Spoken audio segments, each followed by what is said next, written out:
Page 117, Waltz with Mordents. Oh boy.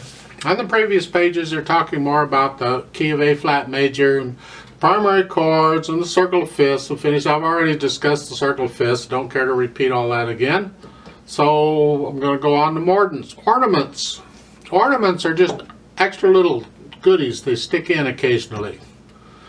Basic rule of ornaments is all ornaments are optional unless it's a situation where it's an etude for the ornament, in which case you got to play it, or something of that nature. Otherwise you can always leave them out. Many times when you're first learning a piece, it's best to leave them out. Just learn the notes without them first. You can go back and put in the ornaments later. They're starting out here. They have a little puzzle over there. You can have fun with the grace notes, the different way they're played. People don't agree on how ornaments are played. I ain't getting into the argument. I'll teach you what I was taught. Other people don't agree. There's disagreement. Just know there's disagreement. So let's cover this. The mordent, they give you the symbol. It's a little squiggly line with a line through it. If you have the little squiggly line without the line through it, it's called an inverted mordent, which is actually what most people call a mordent, because it's the more common of the two.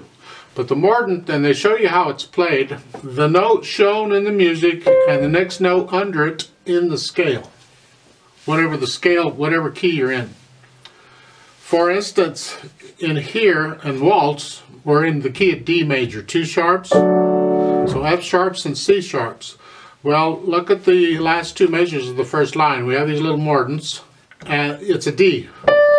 So it's going to be the D and the next note under it in the scale. In this case, that's a C sharp, because we have a C sharp in the key signature, so it's here. And they're played very quickly. They show you different ways of doing it. I've never played them like the last example where they're together. I've never played them that way. Never heard of that before. That's new to me, and I don't plan on playing them that way now. So I've always done it with 3 notes, very quickly, on the beat. They give you fingerings here. I don't know that I like their fingerings, because on a 4-3-2, yes, you got to be able to do these things on about any combination of fingers. But when you're first learning it, usually you stick with 2-3, or a 1-2 thing, a 2-1. I'll leave that up to you. You want to use your fingering, go ahead. The 4-3. They give you a blank staff above each one of these where you or your teacher can write out the notes if you want. Don't bother with that. It's just the note shown with the next note in the scale under it. So in the last measure it's a B, and the next note under it in the scale would be an A. Second line, first measure, you have an F sharp, and the next note under that in the scale is an E. So it's here, and that's how you figure them out. The articulation. 1. We're reinforcing the natural accents. Remember, with a waltz you have the 1, 2, 3, 1, 2, 3. So 1.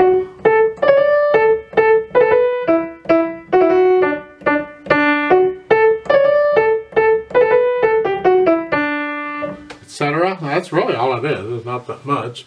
The left hand, we just have the just pulsive 1. Supporting it, so it's.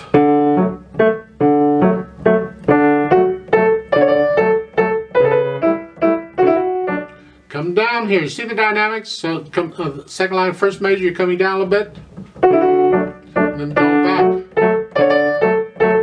Now come down. And then repeat it, and it says last time AVA. This is not the last time. So don't go AVA yet. Just repeat it. Come down. Then you go to the last line, and you start out softly and you get a little louder. Repeat it.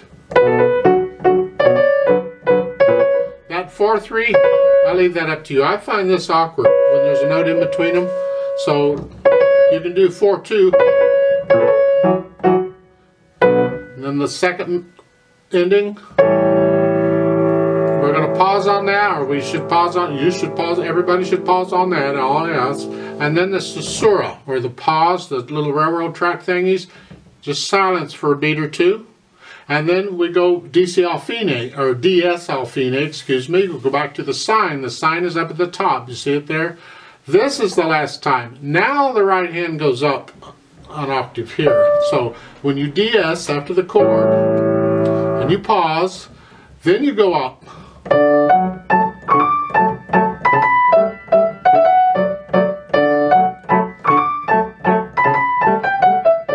And you finish it there. That's where the fine is. The end of the second line. And that's this little piece. As far as how fast you go, it's not fast. Allegro moderato is a fast moderate, or a moderately allegro. It's just, you decide what you think a fast moderate. Moderato is just a moderate speed, and you just do on the fast side of the moderate range, I guess, is where it is.